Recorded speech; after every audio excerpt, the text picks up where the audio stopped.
Hello and welcome to What No One Tells You podcast. I'm Christy Valentine and today I'm super excited to be joined by Lauren Kennedy from Verity AI. Welcome. Thank you. I'm so excited to get into a conversation. So Lauren, can't wait to share your story, but yes. Lauren is one of the co-founders of High End, which was Australia's luxury designer goods secondhand marketplace.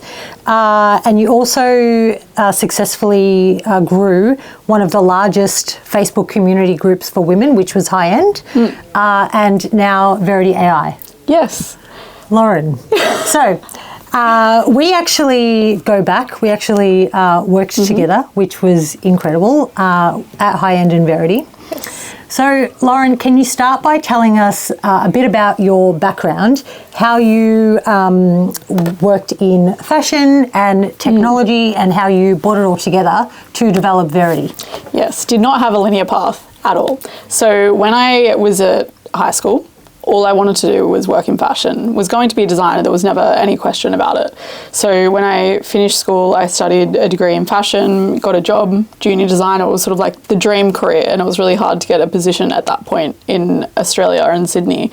But once I was in it, I found that I didn't quite enjoy it as much as I thought it would, or it didn't challenge me. I think that was the key issue that I had. It wasn't as creative or as challenging as what I thought it would be, but I think that was also my juvenile misunderstanding that there is a business aspect to creativity that you need to sort of cater to always.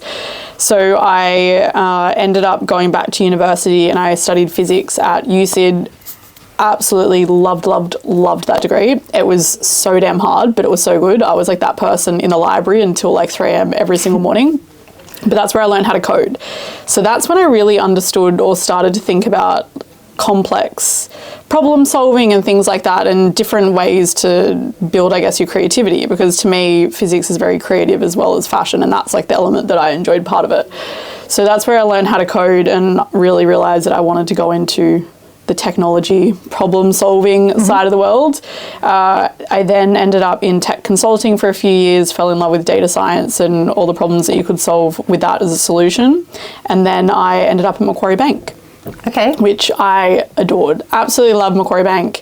I was there for 4 years during COVID too, which was very interesting because if you're familiar with financial services and COVID, cash was like a washing machine. The stock market temporarily crashed. Cash was essentially free for a certain period. So there was a lot going on in the transaction space. And my role there within the data team was looking after fraud on the wealth products. So the cash transaction accounts or the wrap, which is a trading platform that Macquarie has, and looking and monitoring everything that was going through. So it was a really hard period doing that through COVID because the work hours were insane, but you had to because there was so much going on that you needed to be monitoring everything. And there's more opportunity for fraud to happen during that case. Yeah. Which was my job to stop that. Okay, so you went from fashion to coding to working at Macquarie, and what was your position there? So you were in the fraud data science team? Yeah, so I was in the data team and I led the fraud wealth team. So we're in the wealth space, and the products that we would look after were the cash accounts, so CMA, Accelerator, and looking at the transactions on the wrap platform as well. So I had a few team members. We were building essentially anomaly detection models. So we were looking at transactions that would go from account A to account B and trying to understand if that was a legitimate transaction or not. Okay. So then how did you then start to think about combining all of those skills, the fashion and the fraud detection? What did you do next? Well, I never stopped loving fashion. I was always shopping. And during that time of COVID is when the resale market actually doubled in size because everyone had time. You're at home, you're on Depop, you're on eBay, you're on High End, all these different components. And then equally running High End on the side with my co-founder, we were seeing that there were more counterfeits coming up and being sold. So I was always curious to solve that problem of counterfeits generally in the fashion space because I had that experience where I'd purchased things but it was counterfeit or you were scammed in some other way on the product level. So I always felt like there needed to be a solution. I just didn't understand that I was a person to solve it at that point, because I was very happy at Macquarie, loved it there. But then it was 2023, and I started to do a few different programs and things outside of Macquarie and really speak to people in the startup space and learn myself of what that would look like and how I could sort of take that leap. And then we decided to raise capital for High End and go full time and dive straight into it. Okay, because I certainly know that like myself, many others are sometimes caught as victims in some sort of like online fraud. So, and that's personally why I myself started shopping on High End, because everything was guaranteed to be authenticated. And as a shopper, you could just shop with trust, knowing that what you were buying, you weren't being scammed. So. You were one of our best customers. I was. I definitely was. But I think that's why people trusted High End for so long and still do to this day. Like, we grew organically to over 150,000 customers, and that is because every single product that was listed was vetted. So we would have a human or AI looking at it to understand, is this potentially counterfeit or is the person a scammer? Because you have to cultivate and build that trust, and it took a long time to get to that point. It does not happen overnight. And High End Facebook group started in 2014. It was a very, very long time ago. And I think that's why we were able to be so successful and have almost $0 in CAC, because people knew and trusted the brand name. Yeah. So, Lauren, tell us about how you made that leap from comfortable corporate position and career to taking the leap as a founder and going out on your own. Some of it was blind. I would definitely admit to that. And I always knew I wanted to do something. Just years ago, I wasn't quite sure what it would be. So I knew that when the chance was there, I did want to take that leap. But there was absolutely that point where you're thinking about, is this the right choice? Like, and on one hand, if I stayed at Macquarie, I would have had a very secure, predictable future, personally, professionally, all of those aspects.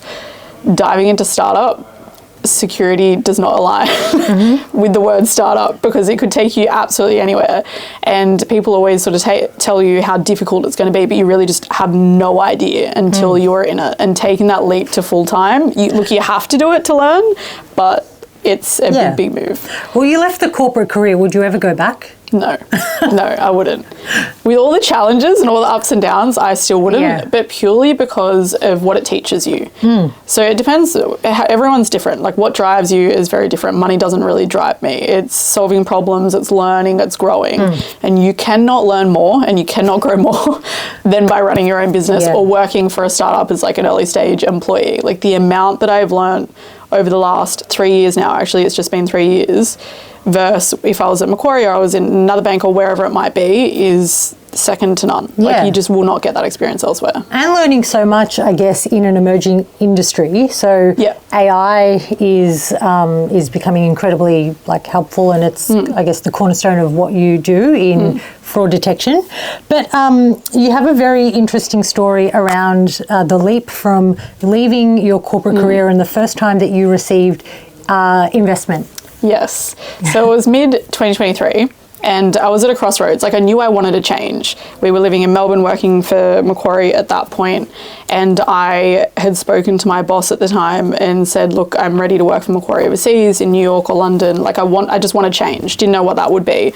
And at the same time, I was always also pitching for our first round of capital with High End.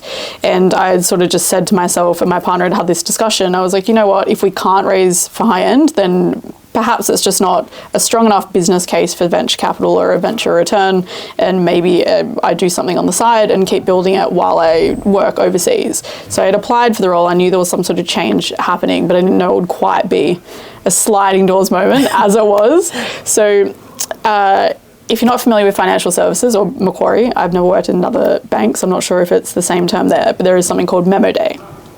Memo Day, everyone's very happy typically. It's when you get your promotions, you get your bonuses, at the end of year, financial results are returned, everyone's usually in a good mood, and it's just like a really big party. It's very, very fun time, very, very good week.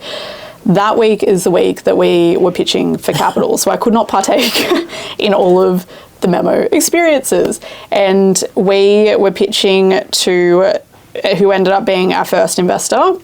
We went in, we pitched to him. He was incredibly smart, like every question, thank God that I knew my numbers. Like I had to knew like the projected financial model of like Q3 in 3 years time and this and that and everything, like the tailwinds, headwinds, everything, because it was so sharp. Every question, it's like, what's this number? What's that number? So thank goodness I had studied my notes and I knew my shit. And we walked out and he gave us a pitch. He said, yep, this is how much I'll invest, this evaluation. And I could not believe it. I was shocked.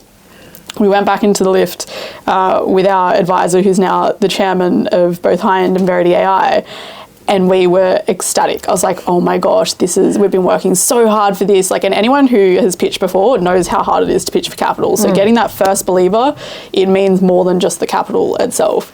And I remember specifically our chairman saying to us, he said, don't get too excited, the money's not in the bank. And I didn't quite understand it at the point, but now that I've gone through capital raise before, I now understand it.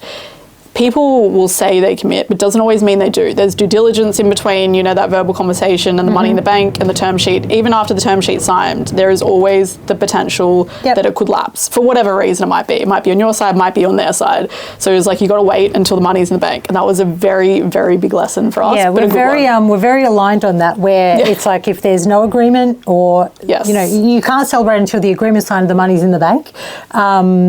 Yeah, and I think there's been many times where, as we've worked together, we've said, don't celebrate, not until the agreement's signed. So, and then you can celebrate. Yeah. The money did go in the bank, so it was our first backup. But there's such a big lesson for that, because a lot of people will say A, B, and C, but there's so many different checkpoints in between that.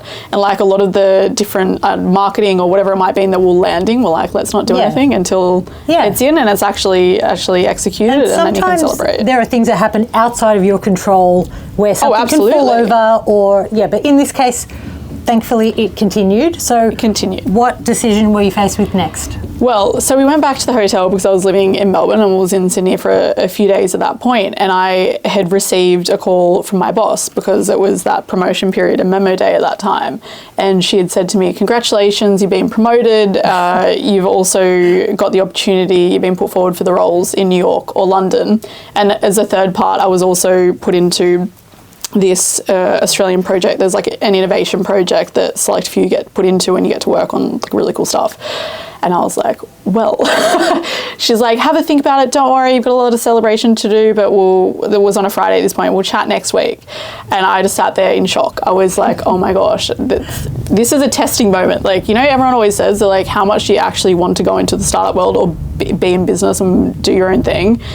This really was a test to see how much I did actually want that. Because again, two very different paths, like fork in the road. One, have no idea where it's going to land. Second one, I could have been like living the life in New York or London, like, you know, it would have been very different, professionally, personally, financially. Then I remember speaking to my partner at the time, I was like, oh my God, what do I want to do? This is insane. He was like, look, Macquarie's always going to be there. You're always going to have that option. Go do something new. And I was like, it just clicked. And I always knew I wanted to do that, but I think I felt like I needed that extra bit of assurance as well. Like, it's okay to take that risk. I ended up getting a sabbatical from Macquarie, which I was grateful for a year, but I knew very quickly I was never going back. I was like, I'm not going back after the year of the sabbatical. Startups are just for me for the rest of my life. Yeah. And I think startups are very you. Oh, you think so? Leading them, that's yes. Good. Yeah, you're definitely the right person for it. I appreciate it. Likewise. So how did you then, how did the, I guess, raising an investment path look like after that to assist you in your growth? So investment is very, I would say, through my experience anyway, relationship driven. Like they have to be able to trust you, especially when it's your first startup, because you've never done it before. And even though you could have a fantastic idea and you think you are the person to build it, there is no doubt that you're going to learn so much so quickly that you do need to have that trust for someone to be able to, especially pre-revenue, pre-product, like your early days. They're essentially trusting the person over whatever I could be selling anything. I could be selling cookies or going to space. They need to be able to trust that whatever I'm giving you, that you can actually run that company and turn those funds into something more valuable. So for me, it was being very big on being relationship driven. And in the early days, that was primarily through Gary, our chairman. So I met him. When did I meet him? I think it was 2021, so years before I ever did my first capital raise. And it was through a mutual connection, and he was interested to know about startups, and we went and got coffee, and I was so nervous because if you know Gary, he very experienced, like chairman of the board of many listed companies, and during that first meeting I was just like, I think I was sweating under whatever I was wearing because his questions were so direct but they were good, and I was like, oh my god, I don't even know like what I'm doing here. I felt the same the first time meeting Gary. You did? Okay, he has that affected everyone, not just me, but under everything, very, very nice, smart guy. And I started actually, without realizing, by building the relationship with him. Like we would get coffee every couple of months and I would tell him about what I'm doing at Macquarie, what I'm thinking on the side, and, you know, we'd go back and forth with ideas and he would unofficially advise me, I guess, on those concepts. And then it got to that point in 2023 where I said, look, I think now is the time for A, B, and C reasons. This is what I want to do. And he was like, okay, build a deck, build your financial models, then come talk to me and we'll go through it. And that's when he got conviction on what we're building, and I guess myself as a founder, and he's like, all right, let's do something, let's build it together. So he came along that journey as an investor and also as a trusted advisor and now chairman. So. Yeah, and I think you're right. It is that relationship piece because he, you know, wouldn't put you forward unless he really believed in you and your ability, capability, and what you would be able to achieve. For sure. And I think something else that I didn't understand before I raised capital is you really need to know who you're raising from, because an angel to a high net worth to crowdfunding to VC to PE, which is further down, very, very different. And what they expect in returns and what they want out of it is very, very different. So you need to know who you're pitching to, because you're not pitching to all of them. So it's really critical to understand who you're actually going to and why, because not $1 from A is equal to $1 from B. Like you've got to be strategic and understand how those funds accelerate you or, you know, what it pulls out and at what point. Because VC isn't always the right answer to start with, but equally angel isn't always the right answer to start with. So that really helped me sort of navigate through that. Okay. And Lauren, as a female founder, how did you find that investment and funding process? Oh, it's difficult. You definitely feel like you are starting from a negative. I've never had a male co-founder, so I can't really compare how discussions would work in the same room with a male co-founder to a female, but I can speak from experience even working in data and being minorities. There's not many females in the data space. Even when I was at university, there were 2 females in my class. So I always had sort of experienced that. And I don't think it's always, people aren't intentionally acting or asking questions in a certain way. I don't think that's always the case. I think that there's sometimes just an unconscious bias because we haven't had that diversity in venture capital or the workspace before, that people sort of know how to handle certain situations. Like as a female, I think if you're pitching in particular to a male, that male can definitely have certain questions like, are you going to start a family? What does this look like for you? Are you know, because females and males are fundamentally different. We're emotionally different. We're like physiologically, we're different. Like in every way we do things, we're different. So you've got to really understand how to pitch in the right way, and it doesn't always come, I'd say, naturally to a female, because you need to understand your audience. Yeah, correct. Does not matter if they're male or female. You need to understand who you're pitching to and how to get that across. And I just find that males and females, we communicate differently. So you just need to understand how to communicate directly to who you're pitching to. So just before I joined your team to start working with you, I'd been a member on the high-end Facebook group for many, many years. And then, as we said, I became a customer on high-end. And I remember watching a video of yourself and your co-founder at the time talking about what investment was like and how you found investment as a female. And I remember, you know, I'm a bit of a nerd and I watch pitches all the time from men, women, you know, everybody. And I just actually became quite annoyed because I'd remembered watching, you know, a few of your pitches and thinking, here are 2 women who are so incredibly capable, crystal clear, laser focused on where you're going, what the business is. You weren't, you know, getting confused in any noise. It was just crystal clear clarity. And I thought, if these women are finding it, you know, difficult to, you know, find that funding, like that to me really annoyed me, because you just seemed like you knew exactly where you were going and what you were going to do with the funds. So it was shortly after that I'd contacted you, and then we'd met. Yeah, Yeah, and we met from there. I remember you saying that when we first met, and it's so interesting to hear that even from an external view that you can sort of see, but perhaps you've had your own company successfully exited as well, so you know what it's like, and you probably faced like that adversity or whatever it might be during that period. I would also say that I think it's very different pitching in Australia as it is overseas. So I was recently in America and in Taiwan and met with various people, whether they were VCs, CVCs, you know, high net worths. And just in Australia, we have different exposure to different companies, to different capital. It's a very different market, and I would say that we're still very early on in our entrepreneurial journey, and I don't think we have as much risk to take. We also have different founders. Like if you go to the US, it is ultra competitive, like so many incredibly smart people, and you've got to be sharp, otherwise there's no way. Like they will not speak to you again if you're not sharp on that call or in person, whatever it might be. Whereas in Australia, I think we sort of have the opposite. We do have capital to invest, but I think it's more like broader investment. We don't have like specialist funds in specific, or not a lot of them anyway, in specific AI or robotics or whatever it is, because we have to be that way because we don't have enough volume in Australia. So I think there's an element of that as well when you're pitching, because you have to remember from both sides the experience hasn't been as deep.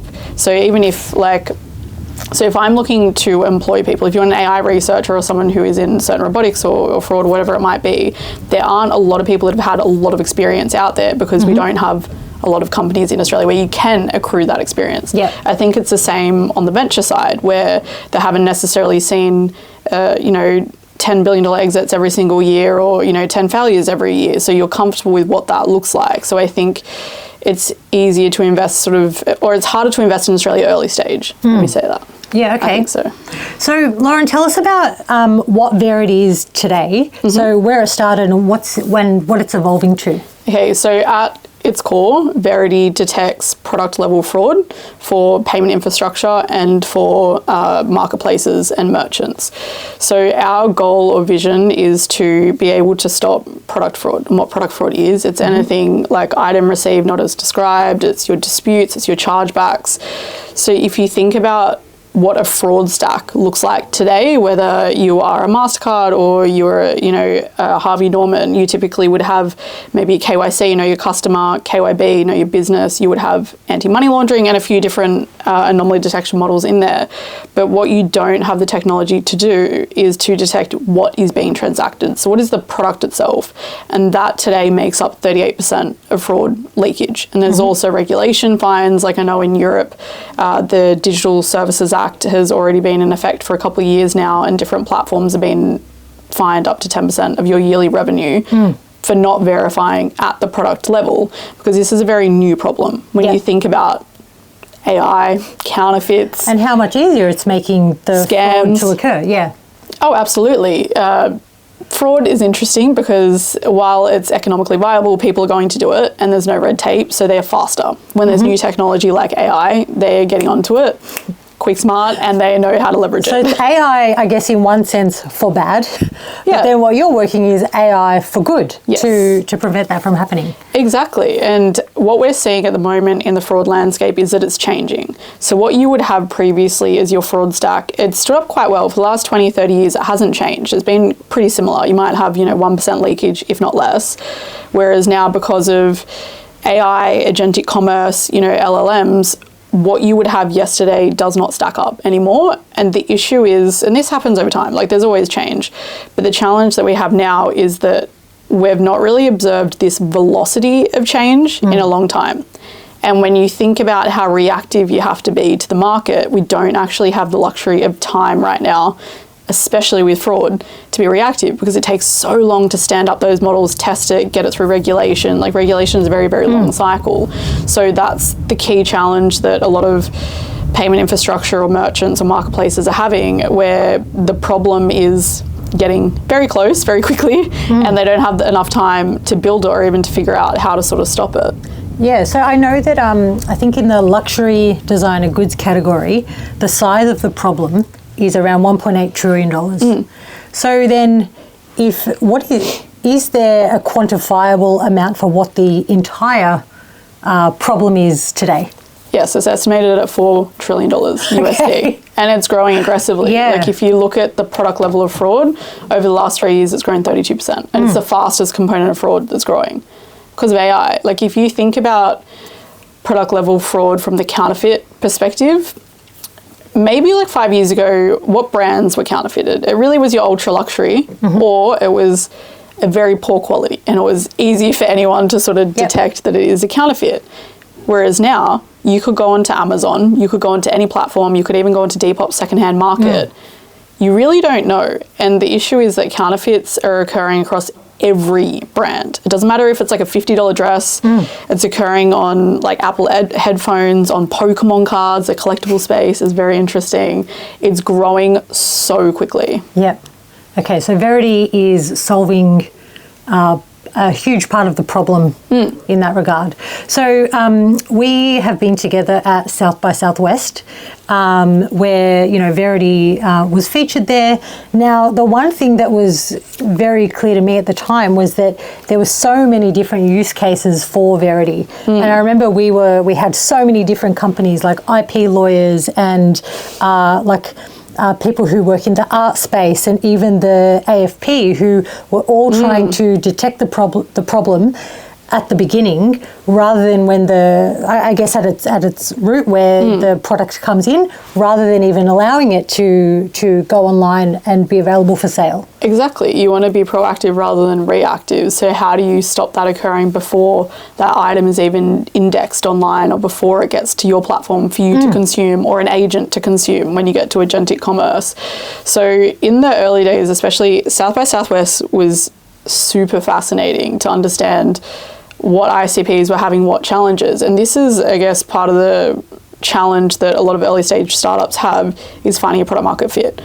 Like realistically, this solution can be applied to any industry, but is it correct to apply it to any industry at this point? Sure, maybe in 5 years' time or in the future when you hit scale. But at this point, where we've found the pain point is greatest is on marketplaces, and then preempting what's going to occur with payment infrastructure on agentic commerce. Because today you have an agent discovering, like I bought a new dishwasher the other day, so I used ChatGPT to find which one I should use. But again, I haven't vetted that website. The agent hasn't vetted the website, hasn't vetted the product itself. So what is the likelihood of me receiving that and wanting to do a chargeback or a dispute because it's not what I actually wanted? And that is probably the largest, or one of the larger problems that a lot of the merchants and the payment infrastructure platforms and banks are worried about how they can solve, because we haven't seen volume in that space. So it's hard to solve for it when it's not in volume just yet.